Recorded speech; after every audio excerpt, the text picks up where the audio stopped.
Morning students, how's you doing? I hope you are doing well. Dear students, up to now we have completed the reading of the part number 4 of the chapter number 9, The Great Stone Face first.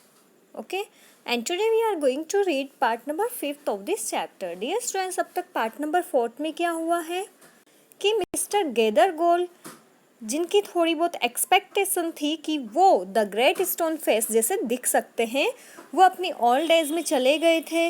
Okay, and old age में जाते जाते वो बिल्कुल भी the great stone face जैसे नहीं दिखते थे. ओके, तो जो एक्सपेक्टेशन थी पीपल की कि ये ही द ग्रेट स्टोन फेस जैसे दिखने वाले मैन है, वो एक्सपेक्टेशन ख़त्म हो चुकी थी. साथ ही में जो मिस्टर गेदरगोल्ड है उनकी भी डेथ हो चुकी थी. अब क्या होता है आगे? Let's read. It so happened that another son of the valley had become a soldier many years before. काफ़ी सालों पहले ऐसा हुआ कि विलेज का ही या फिर वैली का ही एक सन क्या बना था, एक सोल्जर बना था काफ़ी सालों पहले. After a great deal of hard fighting he was now a famous commander. Okay, तो काफ़ी ज़्यादा फाइटिंग करने के बाद वो अब क्या बन गया था, कमांडर बन गया था. He was non on the battle field by the name of blood and thunder. जब भी बैटल होता था तो बैटल फील्ड में उसको अब किस नाम से जाना जाता था, ब्लड एंड थंडर, मीन्स कि खून एंड तूफान नेम से उसको जाना जाता था. ओल्ड एंड टायर्ड नाउ, वो अब काफ़ी ओल्ड हो चुका था और काफ़ी थक भी चुका था. He had lately expressed a desire to return to his native valley. और अब उसने अपने नेटिव वैली में, जहाँ जिस वैली में वो रहता था, जहाँ पे द ग्रेट स्टोन फेस था, उस वैली में जाने की अपनी डिज़ायर एक्सप्रेस की. Okay, the inhabitants his all neighbours and their grown-up children prepared to welcome the renowned commander. अब जितने भी इनहैबिटेंट्स थे, जितने भी निवासी थे वैली के, और उनके जितने भी नेबर्स थे, पड़ोसी थे, और उनके बड़े हो चुके जो चिल्ड्रन थे, उन्होंने रिनॉन कमांडर, रिनॉन मीन्स होता है फेमस कमांडर के वेलकम की प्रेपरेशन की. It was being sad that at last the likeness of the great stone face has actually appeared. ऐसा कहा जाने लगा था कि एट लास्ट अंततः जो ग्रेट स्टोन फेस है उनके जैसे दिखने वाला फेस अपीयर हो चुका है. Great therefore was the excitement throughout the valley and many people who had never once thought of glancing at the great stone face now spent much time in gazing at it for the sake of knowing exactly how General Blood and Thunder looked. तो अब क्या था, इसी वजह से पूरी valley में सभी पीपल के मन में काफ़ी ज़्यादा एक्साइटमेंट था. ओके, वो काफ़ी ज़्यादा एक्साइटेड थे इस चीज़ को लेके कि एट लास्ट जो द ग्रेट स्टोन फेस है उसके जैसा दिखने वाला एक मैन आने वाला है, और वो कौन है, एक कमांडर है. Okay, and many people who had never once thought of glancing at the great stone face, और वो पीपल जिनने कभी ग्रेट स्टोन फेस की तरफ देखा भी नहीं था, now spend much time in gazing at it. वो अब काफ़ी देर तक, काफ़ी समय तक द ग्रेट स्टोन फेस की तरफ देखा करते थे. क्यों देखा करते थे? For the sake of knowing exactly how general blood and thunder looked. ये देखने के लिए कि एग्जैक्टली जो जनरल ब्लड एंड थंडर है वो कैसे दिखाई देते हैं.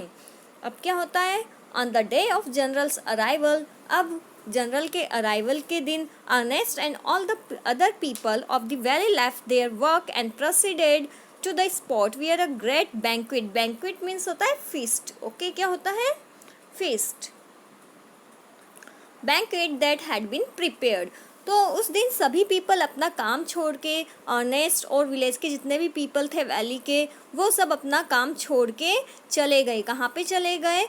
उस प्लेस पे चले गए, उस जगह पे चले गए जहाँ पे बैंक्वेट हेल्ड हो रही थी, मीन्स की फिस्ट, मीन्स की दावत जहाँ पे दी जा रही थी. Soldiers stood on guard, flags waived and the crowd road. अब जो है वहाँ पे सोल्जर्स खड़े हुए थे गार्डनिंग के लिए. गार्डनिंग नहीं है, ओनली गार्ड है. ओके, तो वहाँ पे सोल्जर्स खड़े हुए थे सुरक्षा के लिए. वहाँ पे जो झंडे हैं वो वेव हो रहे थे. एंड द क्राउड रोड, और जो क्राउड है वो रोर कर रहा था, मीन्स कि दहाड़ रहा था. Ernest was standing too far back to see blood and thunder's face. Ernest जो है इन सब चीज़ों से काफ़ी पीछे खड़ा हुआ था, ओके, क्योंकि उसको पता था कि जो ब्लड एंड थंडर है वो पीछे से ही आने वाले हैं, ओके, तो उनका फेस देखने के लिए वो पीछे खड़ा हुआ था। However he could hear several voices. हाँ, हालांकि वो काफ़ी आवाज़ें सुन सकता था, ये बोलते हुए, क्या बोलते हुए, it's the time same face, it's the same face exactly, कि ये तो सेम वही फेस है, okay. Cried one man dancing for Joy, एक मैन ने ऐसा जॉय से मीन्स की हैप्पीनेस से डांस करते हुए कहा।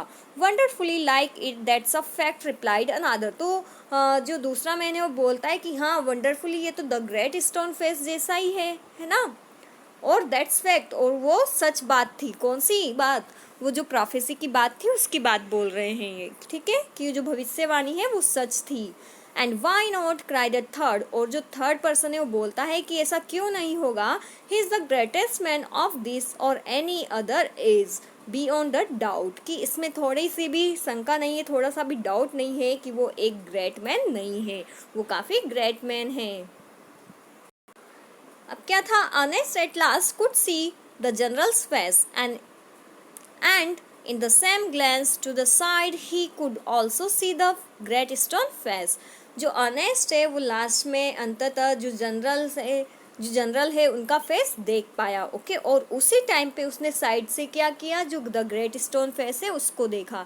If there was such a likeness as the crowd proclaimed, अगर वहाँ पे सच में वैसी सिमिलरिटी होती दोनों के फेस में, जैसा कि क्राउड है वो प्रोक्लेम कर रहा था, डिक्लेयर कर रहा था, बता रहा था, Ernest could not recognise it, तो क्या अर्नेस्ट इसको पहचानता नहीं है ना? अर्नेस्ट तो बहुत सबसे पहले पहचानता, क्योंकि अर्नेस्ट ही काफ़ी ज़्यादा उस द ग्रेट स्टोन फेस को देखा करता था, ओके। अब क्या है, जो अर्नेस्ट है उसको कोई लाइकनेस, कोई भी सिमिलरिटी नहीं लगी जो कमांडर है उसके फेस और द ग्रेट स्टोन फेस के बीच में, ओके।